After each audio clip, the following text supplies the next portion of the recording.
no success can compensate for failure in the home. So we can go out and do whatever we want and accomplish whatever we want and build whatever we want and do whatever we want. But at the end of the day, if we've failed at in our home, there's still going to be heartache and sadness.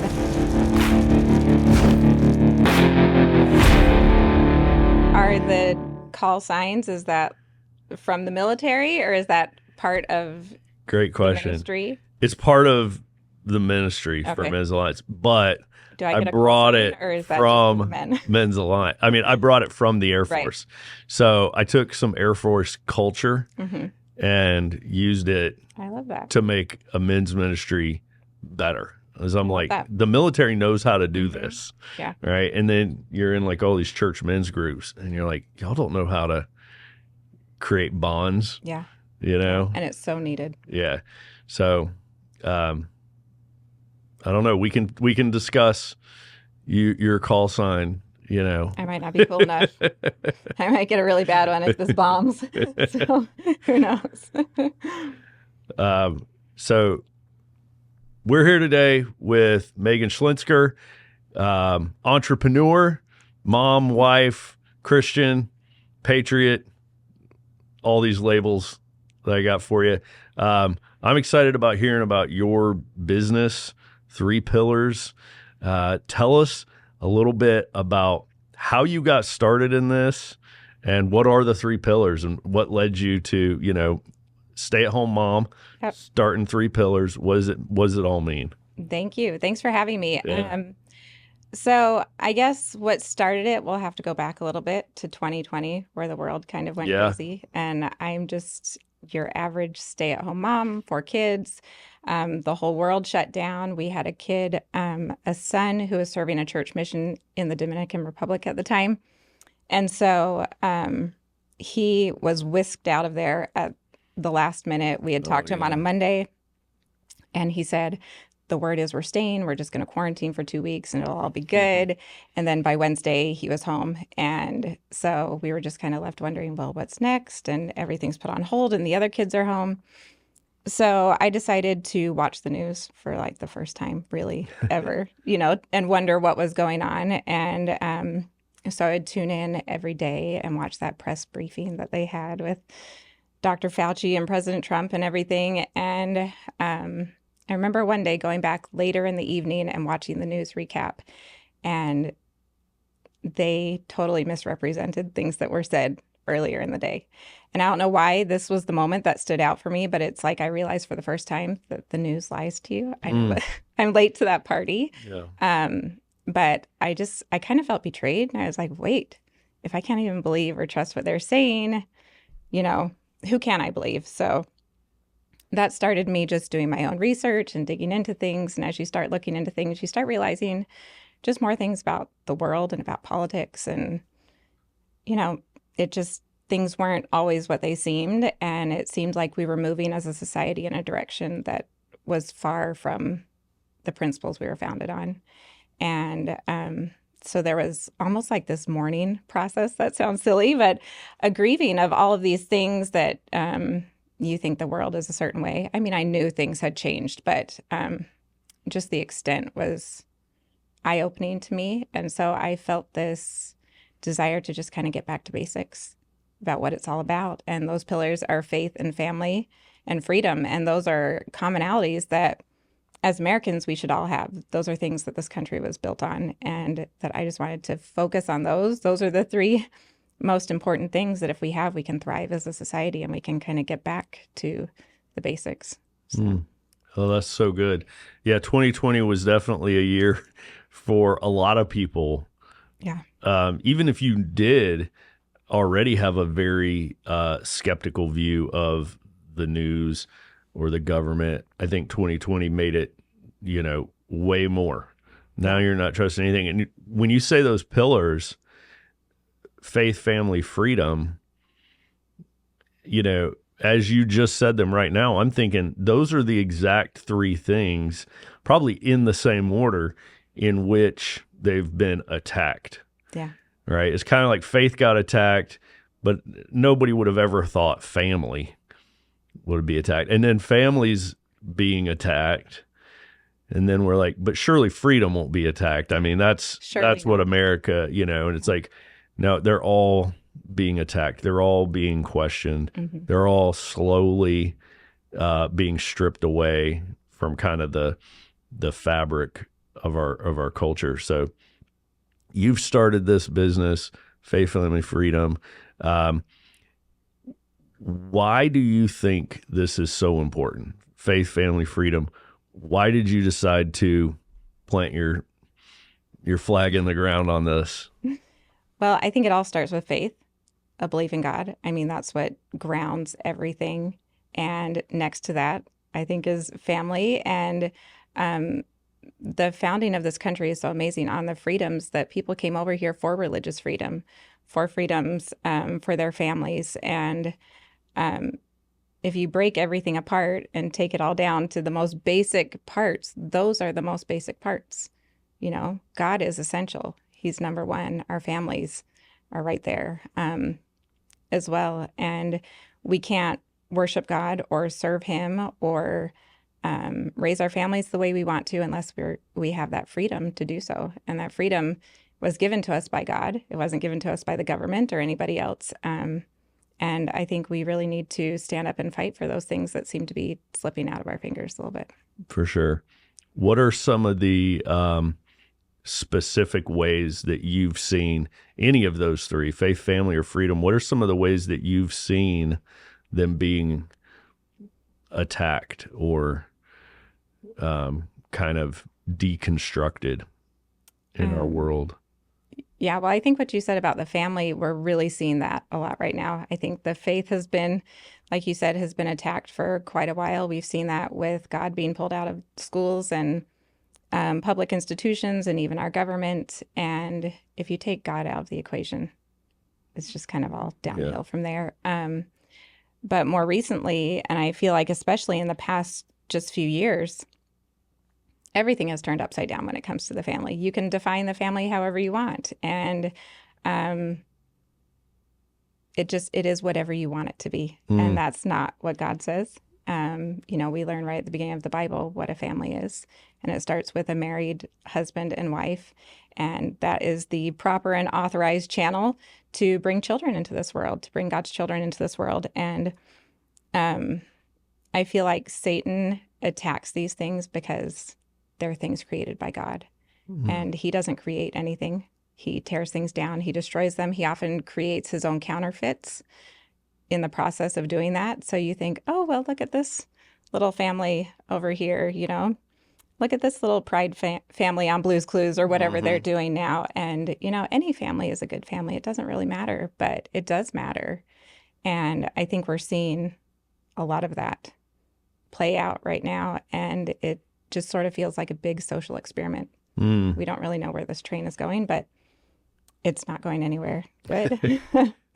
Man, that's so true. If something means everything, like if a word can mean anything and everything, then it really doesn't mean anything at all, right? So like exactly what you're describing with family, and if family can be any group of people, well, then the whole word has just lost its meaning. And the same thing is true with, like, you think woman, right? And if, did you see that documentary? I didn't. I've seen clips, but it's I haven't seen the whole thing. It's so incredible when you just watch person after person after person unable to define what a woman is. And so if anybody that wants to can become a woman, and a lot of people are like, woman means anything you want it to mean, and a woman can be anything. A woman is anybody who identifies as a woman. When you're like, well, you can't use the word in its definition, right? And so the whole meaning of the word gets lost. And it's like, okay, well, now it's not anything special, right? And the same thing with family. And you're talking about Satan attacking, and to me, I had this light bulb moment like a couple years ago during this whole transgender movement of attacking what is male and what is female. And I realized, like, that's attacking the image of God.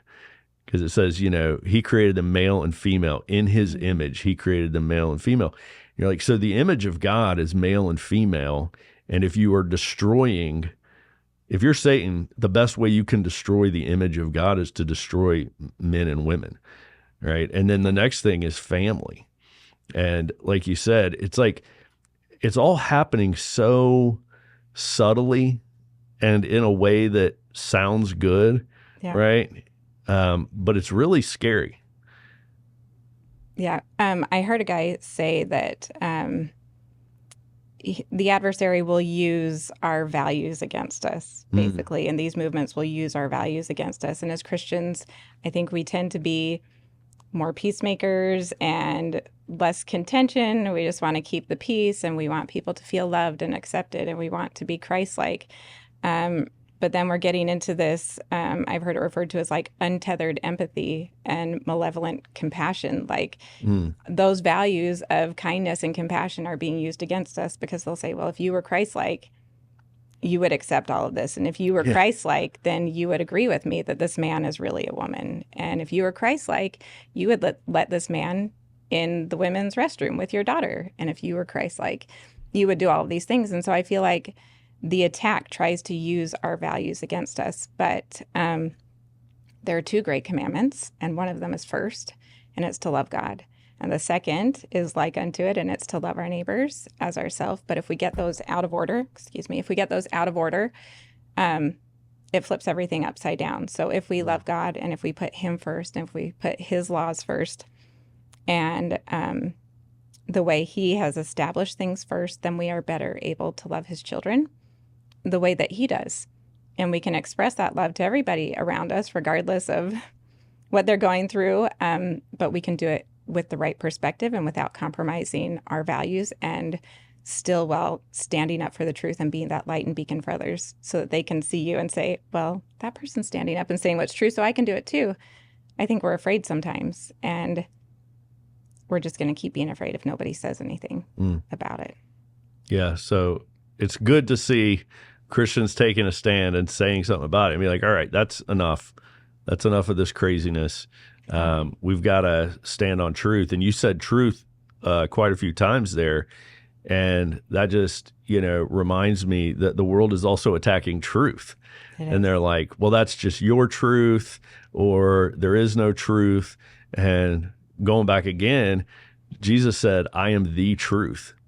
So I feel like Satan's attack on truth is yet another attack on really the word of God. Are you seeing this?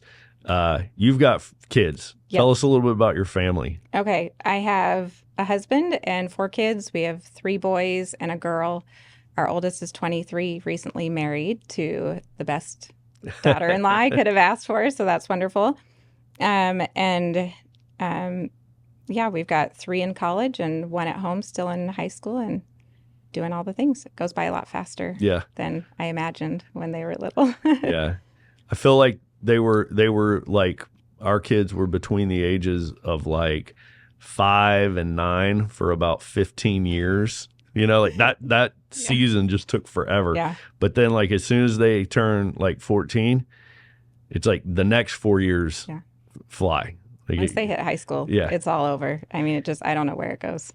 So are they hearing this attack on truth? Do you see pieces of this seeping into their learning? I do for sure. And just going to back to school night, my kids are just in the public school system. And, it's not unusual to have a classroom with rainbows all over it and, all these things. And for whatever reason, it seems like a lot of people in education tend to really like those philosophies. Mm-hmm. And so we have had a lot of discussions at home. There has been reading material that has come home that I have not loved.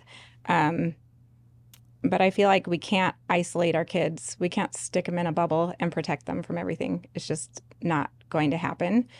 And so we need to teach them how to live in the world as it is, how to be a light, and hopefully change things over time to be that example. But just speaking about not having our kids in a bubble and not being able to protect them, our daughter, when she was in 2nd grade, was exposed to pornography on a school computer in her classroom. Mm-hmm. And I called the school, and nobody returned my call. And I left a message and left a message. Nobody returned my call. And finally, I marched myself right into the front office, and they're like, "Oh, just take a seat and tell us what you're here for." I said, "Well, my daughter was exposed to pornography on a school computer." And they're like, "Oh, come back here right now." They didn't want everybody else hearing that, and they got me back immediately and had a meeting with me, and were very apologetic and changed some of their, the way they did things. But just the way the world is, we're so connected on devices. And even if you don't have devices for your kids, their friends do, or the school does, everything's on computers. And so we need to teach our kids what to do when those attacks and those things that aren't up to our standards, what they need to do and how they can shield themselves from those, and also help their friends along the way, hopefully be a better example. But yeah, you've got to be in the world, but not of it. Mm-hmm. And you've got to be a light to hopefully change things. But changes don't happen overnight. And we didn't get here overnight. So I don't think we're going to get out of it overnight either. Right. Yeah. No, we're in it for a long battle. Yeah. For sure. So your company, Three Pillars, you guys make shirts and hats that say faith, family, freedom. Yes. Right. So are your kids allowed to wear these to school? They do. Has there ever been any notes from a teacher or something? No, there haven't been. Okay. And they've always had a really good response. And I think the majority, at least where my kids are, still feel the way that they do. My daughter has an "I am a child of God" hoodie she wears to school, and she always gets compliments on it. So I think people still appreciate it, and we're not totally lost yet.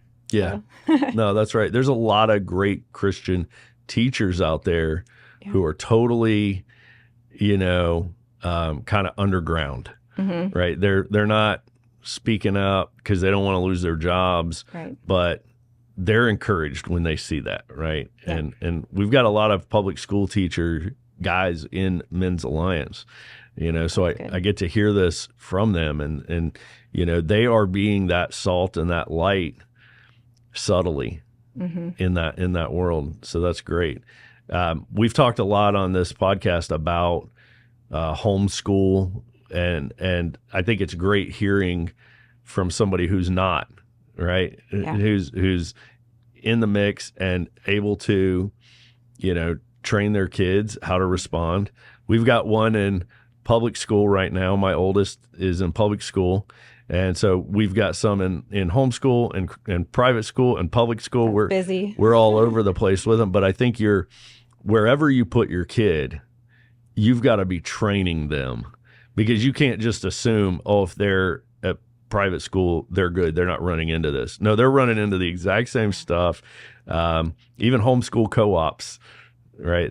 So no matter where your kid is, you should be training them, like, how to respond if somebody shows you pictures, that you don't want to see, and training our kids and giving them this kind of go-to response, I think helped a lot with our kids, so that they weren't caught totally off guard. Yeah. They were a little bit prepared, kind of like doing some fire drills together before they got there. So we had on the podcast Erica Komisar, who is an author and licensed clinical social worker. And she was talking about, from kind of the neurological standpoint, why traditional families work best.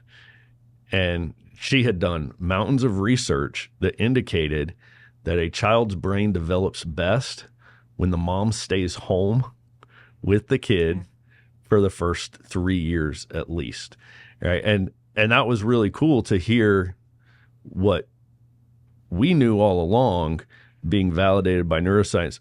What's been your experience on the traditional family working best, the mom being there, from just your family's experience? Why does traditional work best? Okay. I've always wanted to be a stay-at-home mom. My mom was a stay-at-home mom, and I don't know, I always wanted that. And I remember being pregnant with my oldest and working, and I was in the lunchroom at work, and I said to this to a coworker, I said to her, I'm just so excited to get to stay home and raise my baby and have dinner ready when my husband comes home. Do you ever, do you ever want to do that? And she just looked at me and was like, no. I was like, oh, that I didn't realize it was so unusual. It was how I grew up. It was what I wanted. Um, I remember taking a child development class in college before I had kids, and they said something about those first 3 years being so important. And they said there's something about those first 3 years that if a mother leaves her child for more than 5 days in that first 3 years, it severs a bond between the mother and child. It's not the same with the father, but there's something about that. And I really took that to heart. And so, possibly to my husband's chagrin, if we had kids that were under 3, I was like, I'm not leaving for more than 5 days. So we'll go on a vacation, but it'll be 4 days or it'll be whatever. And that just meant a lot to me when they were little. I knew it was important. And even as they've gotten older, I try my best to be at home when they come home from school, because that is my job. I've chosen that path. And so why wouldn't I want to be there for those kids? And sometimes those moments when they first come home from school, they have emotions and stories and all kinds of things. And also when you get home from school, that's kind of a trouble time sometimes too. So it's nice to have a parent there, but it's worked really well for us. And I think I've grown a lot because we live in a world that has so many feminist views, I would say, that it's just sort of part of the culture. And even if you don't mean to, you kind of absorb some of that. And I know that I did. And it wasn't always easy to be a stay-at-home mom. And there were many days when I would call my mom and be like, there's something I'm supposed to be doing with my life. What is it? Help me figure it out. And she would just say, you're doing it every time. You're doing it. And I'm so grateful for that, because now in hindsight that we have just one child at home and they're growing up so fast, I wouldn't trade that opportunity and that experience for anything. And I know not everybody has that luxury to be able to do that. But one thing I've told my kids is that as they get older and have kids, if they stay close to home, then I will never let their kids see the inside of a daycare. That's my promise to them, to hopefully, maybe a manipulation tactic to get them to stay close to home. But there's something that's so important. And there's something that's so important about the balance of a husband and a wife and a mother and a father. And I didn't always understand that. My husband was much more rough and tumble and pick yourself up and, not as nurturing. And for a long time, that kind of bothered me. And as I got older and watched, especially having boys, as I watched them grow and understood how important it was for them to have that balance, that they weren't just always being babied by their mother, that they needed a father to teach them how to be tough and, teach them how to react when things don't go their way. And it's all about that balance. And it was designed by God. Yeah. And that's why it works so perfectly. And that's why it's the best way. So you can give all of the statistics and all of the data and everything, which is really helpful. But in my mind, also, that's what God intended it to be. So that's what it should be. Man, we this past weekend, we just had our Men's Alliance father-son camp out we call Warrior Night. And one of the things that we did at this weekend event was with no rules and no guidance and no structure, we just dumped out on the grass. We dumped out pugil sticks and headgear. Those are just like the big foam sticks that you would go like American gladiators with, and the headgear and the pads and all the weapons. We just dumped it all out on the grass, and then we just sat back and watched the kids. I bet they had a great time. It was awesome. They put on all the gear and just went after each other. And then afterwards, we had all the boys had a session while the dads had a separate session. And we talked about how would this event have just gone if all the moms were here. It would not have been as fun. You're right. It's just funny. Everybody's just laughing.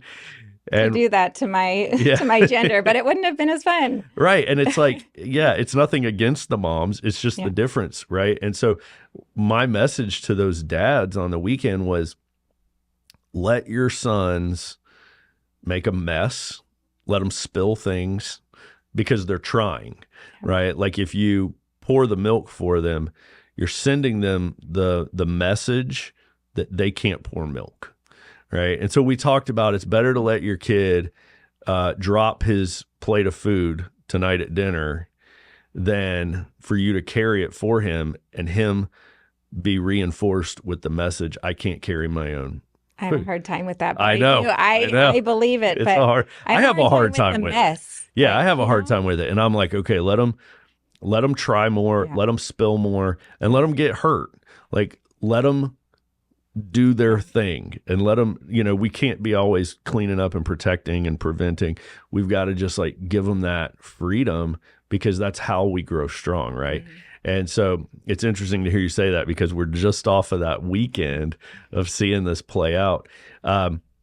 You mentioned that you wanted to be the stay-at-home mom. Yeah. Do you think there are a lot of women that feel the same way but feel like they can't say that out loud? Is that an unpopular thing for women to say they want? I would say a few years ago, probably not. I don't think, and who am I to know? I'm just going off of yeah, it's a guess. I think a few years ago, maybe not, but I feel like now I think there are, because there is this wonderful thing happening in our country and around the world. At the same time, all of this crazy stuff is happening. There's this rebirth of tradition and of gender roles. Heaven forbid we say gender roles, right? Mm-hmm.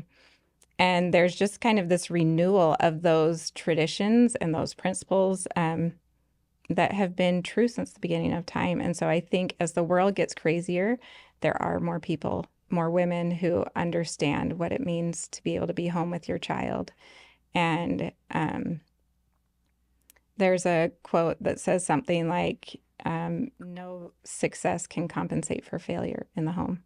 So we can go out and do whatever we want and accomplish whatever we want and build whatever we want and do whatever we want. But at the end of the day, if we've failed at in our home, there's still going to be heartache and sadness. And I know nobody's perfect. We all have issues in our families, and we're all just trying to do the best that we can. But if we don't make it a priority and fail, there's just a sadness with that. I was just at a funeral. One of my dearest friends' father passed away, and I was at his funeral on Monday. And it's interesting, at the end of your life, the things that are important are your relationship with the Savior and your family relationships and how you treat other people. Mm-hmm. And those are the things that matter. And those are the things that get talked about at your funeral. And those are the things that leave a lasting impression. And it's sad that sometimes it takes a funeral to refocus us. I know my husband and I both sat there at his funeral and just, he was such a wonderful man. And we thought we need to do better. We can be better, and we need to refocus and be better, because at the end of the day, there are very few things that really matter. Yeah. Amen. Has money gotten in the way of how God can use you? Let me tell you about Tom Love, certified financial planner with the Main Street Group. Tom Love from Tuckahoe Tribe, a.k.a. Doc, can absolutely get you squared away with your finances. My wife and I use Doc to handle our personal finances, and his team is second to none. Tom is a certified financial planner. He's a Dave Ramsey SmartVestor Pro. He's been ranked top 40 under 40. He's been ranked number 2 in Richmond Times-Dispatch. He's been featured in the Wall Street Journal. And make sure you mention Men's Alliance whenever you reach out to Doc. He gives Men's Alliance Tip of the Spear Ministries a portion of the proceeds when you invest through him. He's a fee-only fiduciary, which means he doesn't make money unless you make money. So check out Tom Love at the Main Street Group. We definitely agree in Men's Alliance, and one of our messages to men all the time is that your home is your number one job. That's your number one mission. And to your point, it doesn't matter how much workplace success we have, if things are unraveling at home, that's what's important. That's where we need to focus our attention. And honestly, I think so many men focus on work because it's easier for a man to succeed at work. It's much more black and white. Usually there's a checklist involved, which is super manly, and it's objective. We know if we're winning. We know what the score is, and we can just do the checklist and we can win. But when we come home, everything is subjective and gray and vague, and we're in trouble and we don't even know why. And I think a lot of men are just like, oh, the heck with this. I'm going to go back to where I can win, right? Mm-hmm. And that's not the right response. The right response is, okay, I don't know what's going on here, but I need to learn. I need to figure it out. I need to ask a lot of questions and get more involved. But it's kind of like men just want to go where the path of least resistance. Yeah. Right. No, where they want to go where they can get promoted. Yeah. You know? It's funny you should talk about that because years ago, there's kind of this joke in my family. So hopefully my sister-in-law doesn't watch this. But years ago, I learned from my sister-in-law that her dad gave her mom a gift for Christmas. And this gift was a book. And it's a book called The Proper Care and Feeding of Husbands. I was like, oh, your dad gave that to your mom? Ooh, I don't know. I don't know how that would go over. And it was kind of a joke to me. Like, I can't believe your dad would give your mom that book. You know, what an inappropriate book. How rude is that? Whatever. So years later, I mean, I'm talking maybe a decade or something, it popped up on Audible or something, and I realized it was by Dr. Lara. And I love Dr. Lara. She's very no nonsense. I listened to her on rainy days when I'd be in my car at the bus stop waiting for my kids, and I really liked that she just kind of said it like it is. So I was like, okay, I'm gonna try a little experiment here. Now that I know that Dr. Lara wrote that book, I'm gonna get the book. I'm not gonna tell my husband because we can't have him finding out that I'm reading this book. And I had to eat a decade's worth of words on that book because it taught me so much about just the difference between men and women.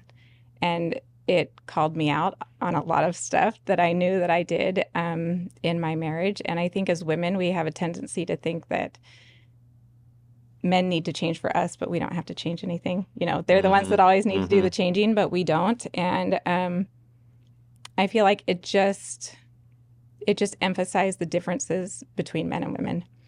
And it helped me understand those different perspectives so much. And it honestly has been one of the most helpful books I've ever read. Oh, and I'm almost embarrassed to say it, but I recommend it now. I wanted to give it to my daughter-in-law for their wedding, but I thought it probably wasn't the best gift coming from her mother-in-law, you know, but yeah. Now I can't wait to read it.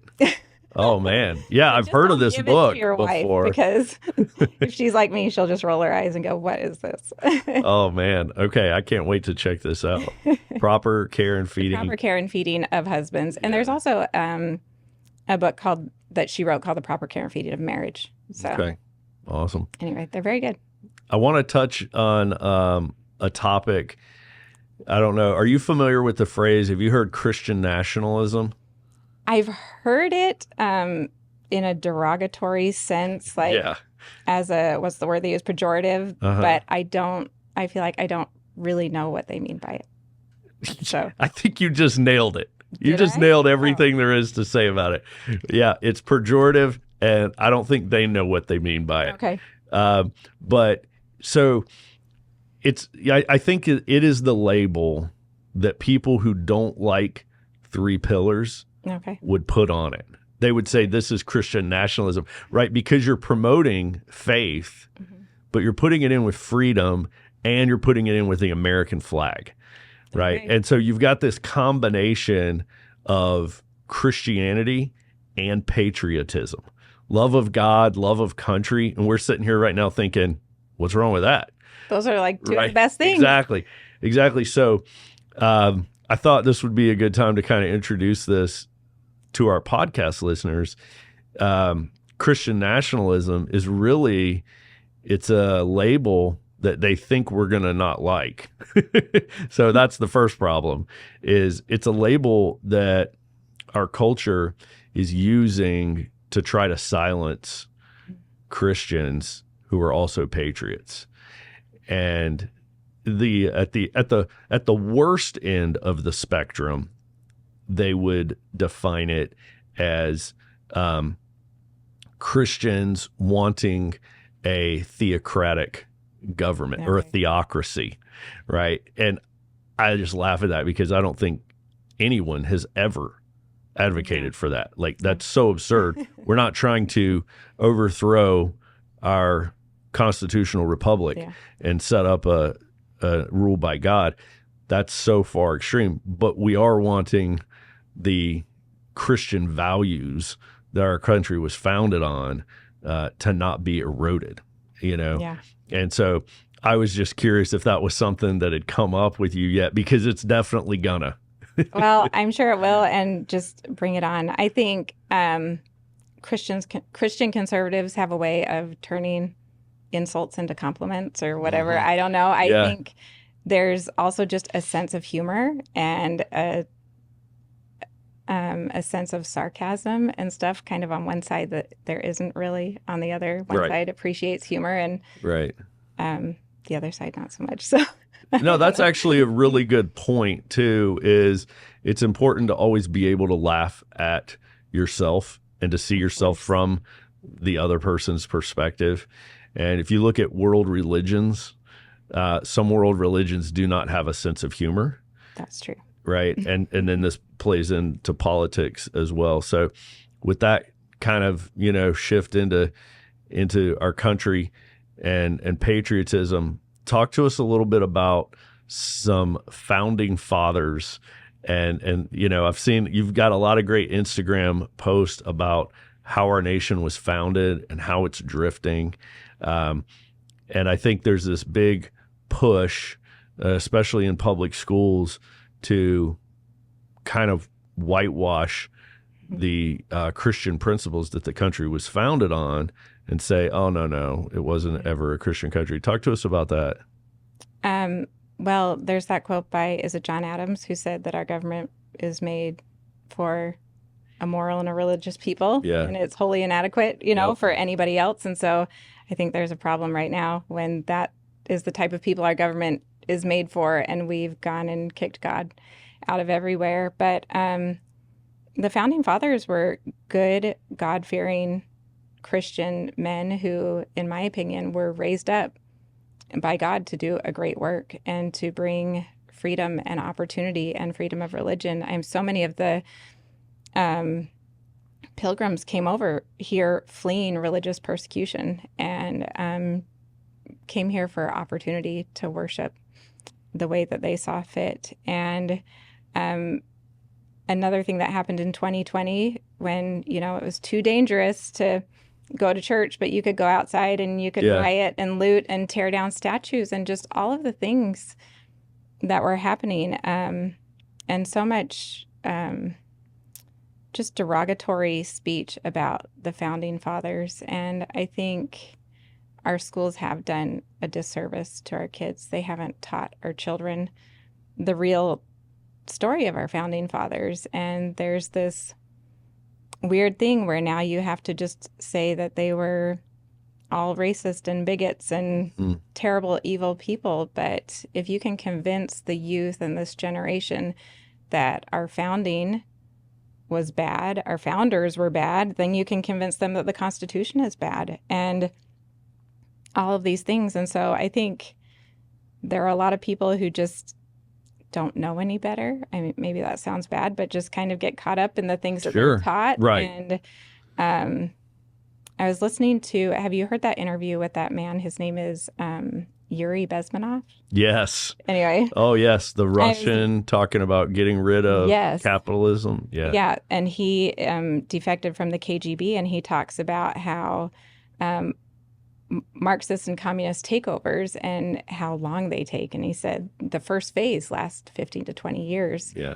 And it's called demoralization, where basically they get rid of all your values and all of your standards and all of the morals.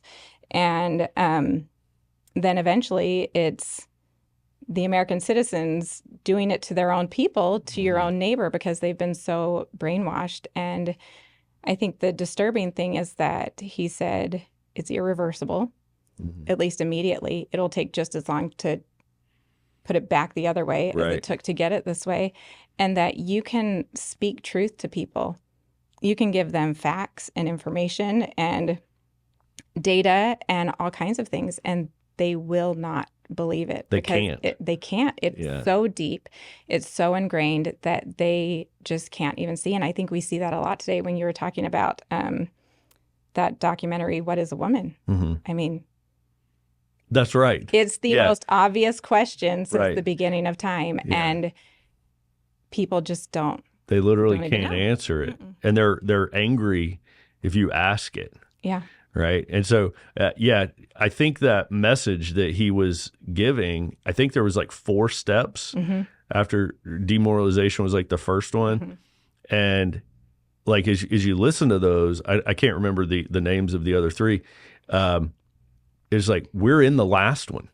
When you listen to it, you're like, oh man, we're already in the 4th step.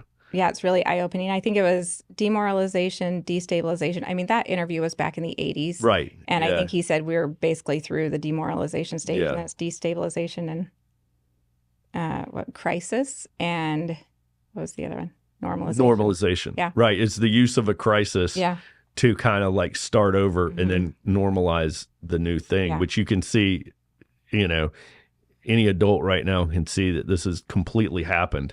Yeah. And they're trying to normalize right now. Like, we're in that post-crisis stage. He said 15 to 20 years because that's how long it takes to educate Yeah. a generation. And you're like, oh man, yeah, we've lost that one, at least for the majority. We've got a lot of great pockets of holdouts. Yes. But what do you think it looks like in America if we lose this? Where's this gonna? What are we gonna look like in another 15 to 20? I'm a hopeful person. I think people of faith are hopeful because we know ultimately that good overcomes evil.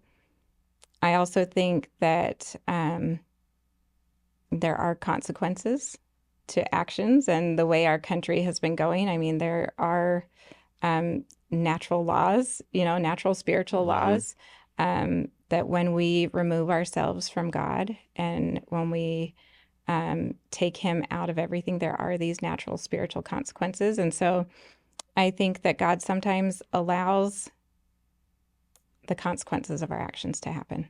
Yeah. Right? He doesn't take our agency. Mm-hmm. Just like you were saying, we don't carry our kids' plates, to Mm-hmm. the table. Sometimes God lets us carry our plate. And he lets us spill it every once in a while. And I am hopeful. I think on one hand, I think people are feeling like these are kind of the last days. I know a lot of people over time have felt that way. But I think it's really interesting when you tune into a political podcast, for example, and you hear the host say, "This is a battle between good and evil." I mean, It's no longer left versus right. It's not even a Christian podcaster saying that. It's, right. And so I think we're getting to a point where there's a divide and you have to choose. And I think it's becoming more clear so that people can choose. And so as the evil and the scary things are rising, I think the good is also rising. And God is a God of miracles, and he will work with anybody who's willing to work with him. Nobody has to be perfect. They just have to want to do his will and be willing, Mm-hmm. Here I am. Put me to work. Give me something to do. And I have felt that we're in a time where it's almost like a new set of founding fathers will be raised, just people who are good and patriotic and God-fearing and understand the principles that our country was founded on. These types of people are being raised up, and there are a lot in this coming generation. There are a lot of specifically young men, teenage men, who are just getting sick of it. They're tired of being beat down and telling them they're toxic and all of these things. And I think they're starting to get it. And my son, who just graduated from high school, was in this really great group of kids, and they were all different denominations, but they would openly share their faith. with each Mm-hmm. other. And I thought that would have never happened when I Yeah. was in high school. And they would talk about their faith. My son went to another church service and saw his friend baptized, and they would go to somebody else's church. And I think they're these good kids Yeah. who are coming up, and this is going to be their time as well. Mm. So That's really good. That's a message that's good to hear. I'm also hopeful, and that's also where I would disagree with, was it Yuri Bezmenov? Is I think there is hope. People can change, and we shouldn't just throw in the towel yet. yeah. What would your message be to Christian wives? What can Christian wives be doing right now to help their families and ultimately help the country? I would say pray and read your scriptures. Pray and read the words that are there for us, and know that you have God's help. All we have to do is turn to Him, and He's there. He's anxiously waiting to help us, and to know that we can have Him with us to help us make decisions for our kids. I believe that we can pray and we can feel those answers to our prayers. We can be given guidance for the things that we should do. And sometimes we have to take a little step into the dark. Sometimes we have to take that first kind of scary step to trust Him, but know that if we keep trusting Him, He'll continue to open those doors for us so that we can see. But I think be there for your children as much as you can and live your faith conspicuously. And just make it a part of your everyday life. If you are a faithful person, it should be woven into every aspect of your life. And it shouldn't be just a single conversation once a week or a single church service. It should be in all the things that you do, so your kids know who you turn to when things are rough, and so that they know who they can turn to when things are rough, and also when they make mistakes. We all make mistakes. We all need repentance. We all need a Savior to help us, and to just not be afraid to go to Him. Oh, that's so when they need good. it. And now I want to ask you, what would you say to Christian men? What do Christian husbands and fathers need to hear from your perspective? Be bold and be strong and be united with your wife. That I was talking to a friend the other day, and we were discussing this horse analogy. She's my age and getting ready to be married for the first time, and was a little bit nervous about losing some of her independence. And I said, you've already turned some of your independence over to Christ, right? You've already learned to trust Him. And she talked about being a wild horse and maybe not wanting to be tamed so much. And the thought occurred to me, what good is a wild horse? It's beautiful and it's out there in nature, and you can look at it, but it's not helpful and it's not useful.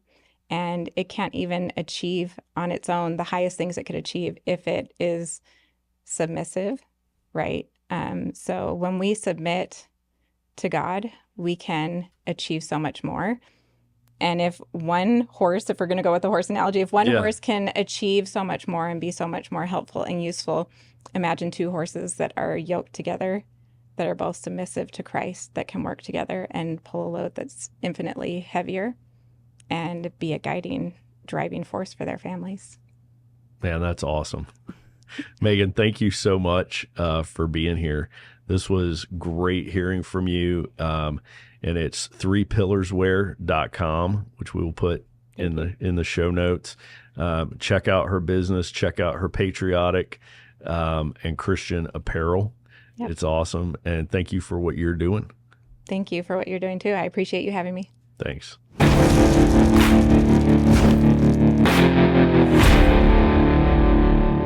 Find out more about what we're doing and to join us on our mission, go to men'salliancetribe.com. And don't forget to subscribe to our YouTube channel and give us a 5-star review.